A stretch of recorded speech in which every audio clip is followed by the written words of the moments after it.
செங்கோட்டை நீக்கப்பட்டதற்கு கொங்கு மண்டலத்திலேயே அதிமுகவினுடைய வாக்குகள் சராசரியா குறையும் அப்படின்னு ஓபிஎஸ் டிடிவி எல்லாருமே சொல்றாங்க. இது நேற்று தான் அவர் பொதுச்செயலாளர் சொல்லிட்டாரு. திருப்பி என்ன என்கிட்ட போய் கேட்குறீங்க? இது பொதுச் செயலாளர் நேற்றைய தினம் வந்து கிட்டத்தட்ட வந்து ஒரு 15-20 நிமிஷம் இருக்கும் பேட்டி வந்து தெளிவாக கொடுத்துருக்காரு. அவர் கொடுத்துட்ட பிறகு நான் அதை பற்றி சொல்கிறது உசிதமாக இருக்காது. யார் அது வாரிசு அரசியல் இங்கன்றது கிடையாது, புரியுதுங்களா? அது மட்டும் நான் உறுதியாக சொல்கிறேன். ஆனால் அதே நேரத்தில் பார்த்தீங்கன்னா வந்து பொதுவாக வந்து பார்த்தீங்கன்னா வந்து ஒரு குற்றச்சாட்டு சொல்லுவாங்க. அது குற்றச்சாட்டு வந்து சொல்கிறதுனால பொதுச்செயலாளர் வந்து அதுக்கு வந்து விளக்கம் கொடுப்பார், ஒன்றும் கவலைப்படுறதில்லை. சார், செங்கோட்டையன் யாருடைய தூண்டுதலில் இப்போ செயல்படுறாரு சார்? திமுகவா இல்லை பாஜக பின்னாடி இயக்குறதுன்னு சொல்லி சொல்கிறாங்க. அவர் அடிக்கடி டெல்லி போயிட்டு முக்கிய தலைவர்கள் அங்கே சந்திச்சுட்டு வராரு. டெல்லி கொடுக்குற ரெஜிஸ்ட்ரேஷனில் தான் செங்கோட்டையன் செயல்படுறாரு. அவரை பார்க்கும்போது நீங்களே கேள்வி கேளுங்க, அவரே சொல்லுவார் அதுக்கு யாரோட தூண்டுதலில் நீங்கள் வந்து பண்ணுறீங்கன்ட்டுன்னு.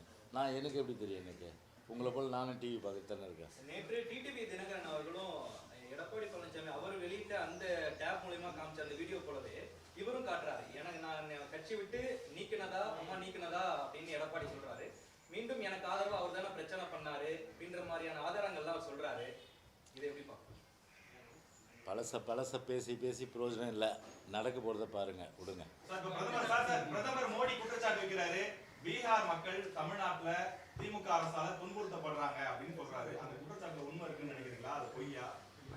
யார் சொல்றது? பிரதமர் நரேந்திர மோடி பீகார் பிரச்சாரத்துல சொல்றாரு சார், பீகார்ல இருந்து தமிழ்நாட்டுல போய் வேலை பார்க்கக்கூடிய உழைக்கும் மக்கள் தமிழ்நாட்டுல திமுகவால துன்புறுத்தப்படுறாங்க அப்படின்னு சொல்லி பிரதமர். என்ன கேக்குறீங்க நீங்க? அவர் சொல்றது திமுக பத்தி தானே இது.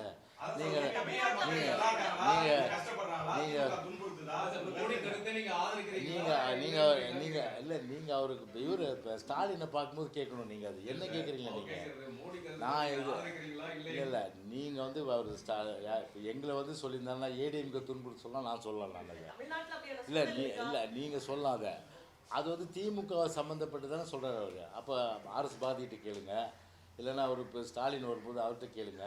2 பேருமே பதில் சொல்லிட்டோம். என்னவா